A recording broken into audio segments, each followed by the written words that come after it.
Se tem uma coisa que muita mulher define antes mesmo de ficar noiva ou de ter uma noção de quando irá casar, é a igreja. Sabe aquela coisa de ter frequentado uma igreja a vida inteira ou ter feito uma viagem a um local lindo e ter ficado apaixonada por uma igreja? Então, será que esse é o melhor lugar para você se casar? Eu sou Patrícia Esteves, cerimonialista, especializada em casamentos, idealizadora do programa Casamento do Sonho, e hoje nós vamos conversar sobre as 9 dicas que eu tenho para te dar para você escolher a sua igreja para esse grande dia.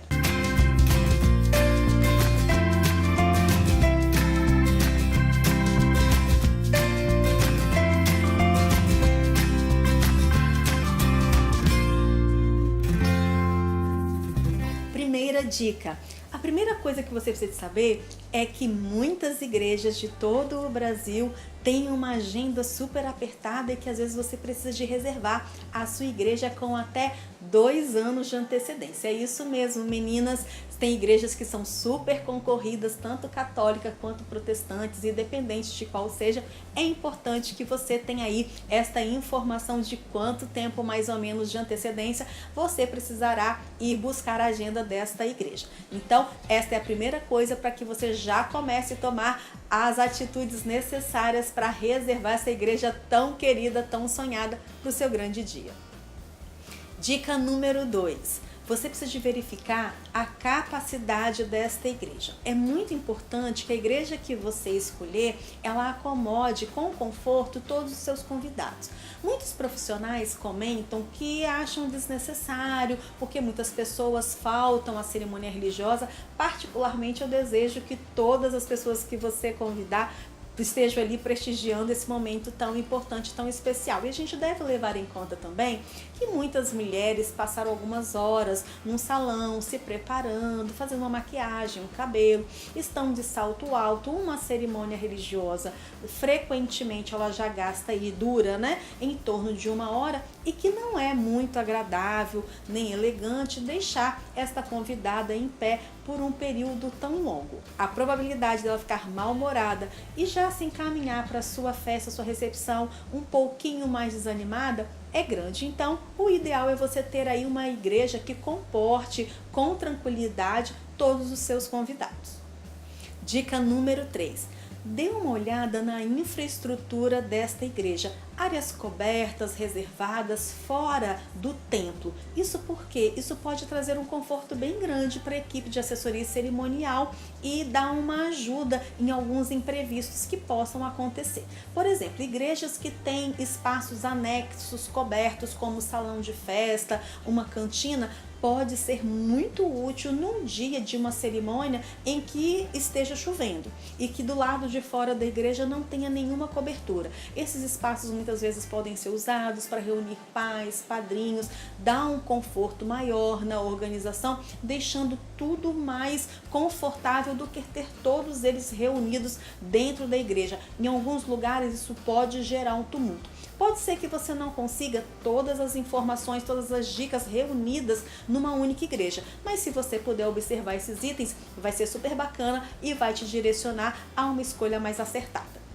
Dica número 4. Verifique se esta igreja ela tem o seu ambiente refrigerado. Não é muito comum em todas as regiões do Brasil terem igrejas refrigeradas, mas hoje nós temos sim muitas que têm ar-condicionado, e dependendo da região do Brasil que você está, se tem um clima mais quente, isso pode fazer grande diferença se o seu casamento for, por exemplo, no verão. Eu já vi alguns casamentos realizados em igrejas menores, igrejas para até 200 convidados, que não tem portas laterais, não tem uma boa ventilação e a igreja não tem uma refrigeração. Isso gera às vezes um desconforto tão grande que pode até levar um convidado a se sentir mal, padrinhos não conseguirem estar ali na frente, de terno, de gravata, num ambiente fechado, muito calor e sem refrigeração. Então, observe este item aí também, que vai ser uma ótima escolha se a sua igreja tiver o ar-condicionado. Quinta dica na escolha da sua igreja. Observe o espaço destinado aos músicos da sua cerimônia religiosa. Nem todas as igrejas têm aquele andar superior onde os músicos ficam e eles tocam e o som é projetado sobre os seus convidados. Muitas vezes em igrejas menores, o espaço dos músicos é ali na frente, próximo ao altar. Neste momento você tem que ter todo o cuidado, porque nós sabemos que quanto mais instrumentos, a execução da música realmente fica muito mais bonita, as harmonias, o volume sonoro, eu adoro e tá tudo bem.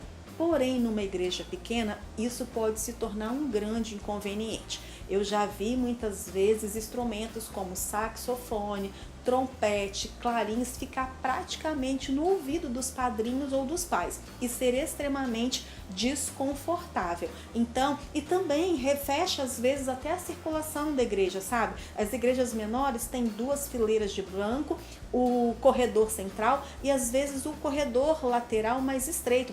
E esses corredores laterais, eles precisam estar desobstruídos. A equipe de fotografia, de filmagem, a sua assessora precisam de poder circular. E nessas igrejas menores, se coloca 5 instrumentos, ninguém consegue circular, fecha toda a frente, atrapalha o cortejo, atrapalha cumprimentos. Então, fique bem atenta. Se você tiver dúvidas quantos músicos é ideal, eu te dou uma sugestão de ir visitar esta igreja num dia que tem casamento e observar quantos instrumentos tem ali, quantos músicos estão tocando e como que está aí o movimento e a harmonia e organização no dia deste casamento. Dica número 6.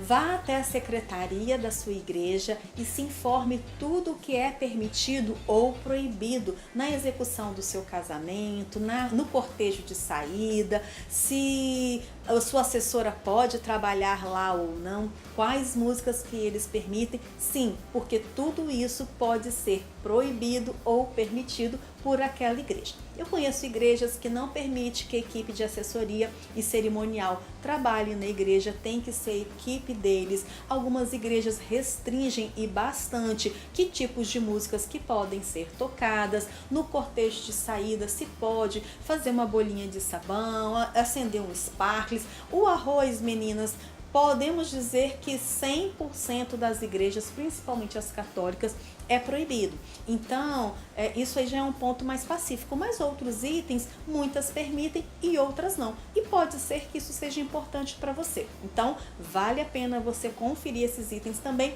antes de fechar com a igreja que você pretende casar. Dica número 7.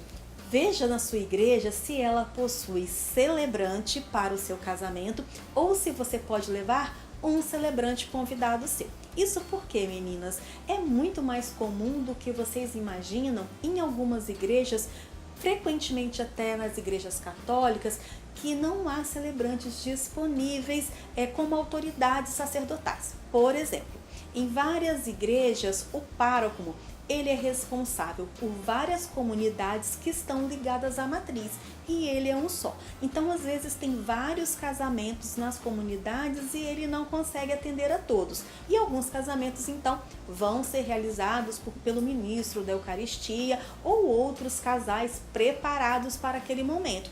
E tá tudo bem se para você estiver tudo bem, mas se você preferir que realmente fosse o padre ou o pastor, enfim, aquela autoridade específica que você deseja, então é super importante que você verifique a disponibilidade de agenda desses celebrantes e se não puder, se você poderia levar um convidado seu. Eu acho que isso é um item super importante, já vi muitas noivinhas ficarem tristes ao descobrir, próximo à data do seu casamento, que aquele sacerdote, aquele celebrante não estaria disponível no dia do casamento dela. Dica número 8. Verifique na secretaria da igreja também todos os documentos necessários para a igreja poder correr todo o seu processo. Então, tenha tudo anotado numa pastinha de forma organizada para que você possa providenciar toda essa documentação. Não perca esses prazos que as igrejas costumam ser bem exigentes. Algumas igrejas exigem, por exemplo, cursos de noivos. Em algumas regiões, esses cursos de noivos não acontecem com muita frequência, às vezes são 2 vezes ao ano e precisam que os noivos participem participem de várias reuniões e você precisa se organizar, se programar para isso, para não ficar de fora, simplesmente porque eles não fazem o casamento se os noivos não tiverem o curso de noivos. Então, fique super atenta a tudo que a igreja exige para que você possa estar em dia com a documentação. Dica número 9.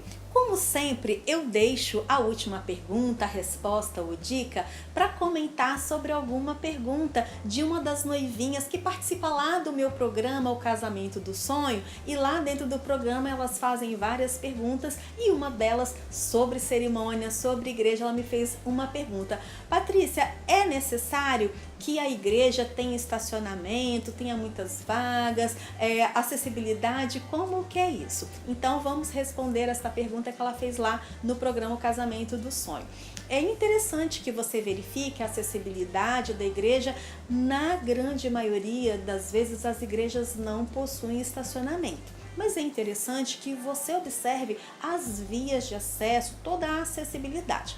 Isso porque existem igrejas lindíssimas, mas que estão em regiões, em locais de um acesso um pouco mais restrito. Aqui mesmo na cidade onde eu moro, no centro da capital, existem igrejas históricas, lindíssimas, que todo mundo ama casar. Mas olha, as ruas desse tamaninhos, estreitinhas, não pode estacionar nem de um lado nem de outro. Às vezes o local que consegue estacionar é bem distante e isso pode comprometer um pouco o conforto dos seus convidados no dia do seu casamento. Se porventura nesse dia chover, então pode complicar um pouquinho mais. Se para você isso está tudo bem, então vá em frente, não há problema algum. Mas algumas noivas gostam de pensar nisso e escolher um local onde todos conseguem chegar e conseguem sair com mais tranquilidade. Eu espero que essas dicas tenham te ajudado. Se você quiser conhecer e saber um pouco mais sobre o programa O Casamento do Sonho, eu vou deixar o link na descrição desse vídeo para que você saiba como funciona e o que é. E se você gostou desse vídeo, dá um like para mim, não deixe de se inscrever no meu canal do YouTube, aciona a sinetinha para que você possa receber todas as novidades que nós postamos por lá. E se você quiser deixar perguntas e comentários nesse vídeo, eu vou adorar te responder, saber quais são as suas dúvidas sobre cerimônia religiosa. Se quiser deixar uma sugestão de vídeo, eu vou amar preparar um vídeo só para você. Eu te vejo no próximo vídeo. Um beijinho, tchau, tchau!